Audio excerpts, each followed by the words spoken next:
जब भारत अपना बिखरा था तब चंद्रगुप्त ने अखंड किया,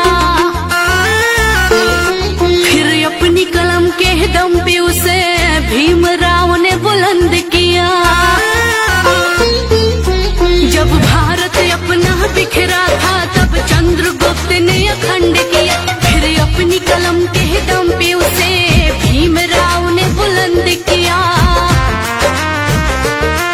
उस देश के कुर्सी पे अब तो ऐसा ठग है बैठा, उस देश के कुर्सी पे अब तो ऐसा ठग है बैठा, जो देश को ऐसे बेच रहा कि नाम पड़ा विक्रेता।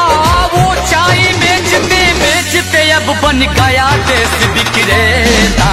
आया देश विक्रेता, देखो आया देश विक्रेता, आया देश विक्रेता, देखो आया देश विक्रेता।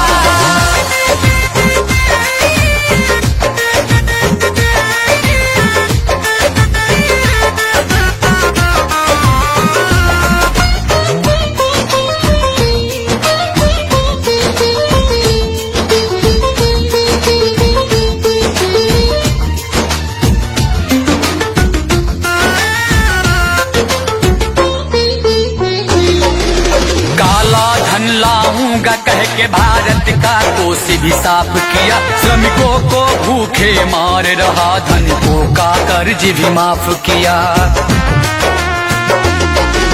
काला धन लाऊंगा कह के भारत का कोष भी साफ किया, श्रमिकों को भूखे मार रहा, धनिकों का कर्ज भी माफ किया, धनिकों का कर्ज भी माफ किया, धनिकों का कर्ज भी माफ किया। लाखों का सूट पहन के भी खुद को फकीर है कहता, जो देश को ऐसे बेच रहा कि नाम पड़ा विक्रेता। वो चाय बेचते बेचते अब बन गया देश विक्रेता। आया देश विक्रेता, देखो आया देश विक्रेता, आया देश विक्रेता, देखो आया देश विक्रेता।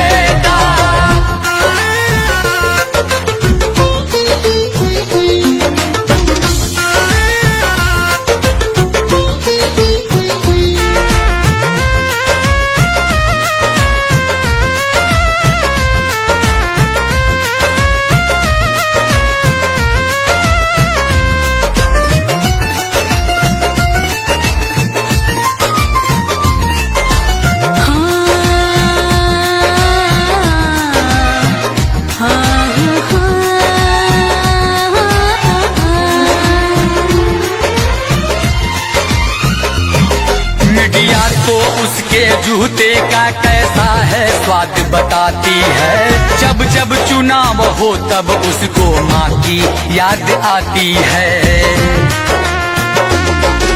मीडिया तो उसके जूते का कैसा है स्वाद बताती है, जब जब चुनाव हो तब उसको माँ की याद आती है, माँ की याद आती है, माँ की याद आती है। किसी का संग दिल पति है तो वो किसी का मतलबी बेटा, जो देश को ऐसे बेच रहा कि नाम पड़ा विक्रेता। वो चाय बेचते बेचते अब बन गया देश विक्रेता। आया देश विक्रेता, देखो आया देश विक्रेता, आया देश विक्रेता, देखो आया देश विक्रेता। जब भारत अपना बिखरा था तब चंद्रगुप्त ने अखंड किया, फिर अपनी कलम के दम पे उसे भीमराव ने बुलंद किया।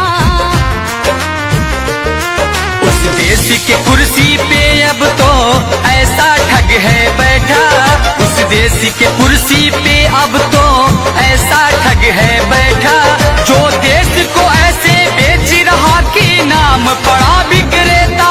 वो चाय बेचते बेचते अब बन गया देश विक्रेता।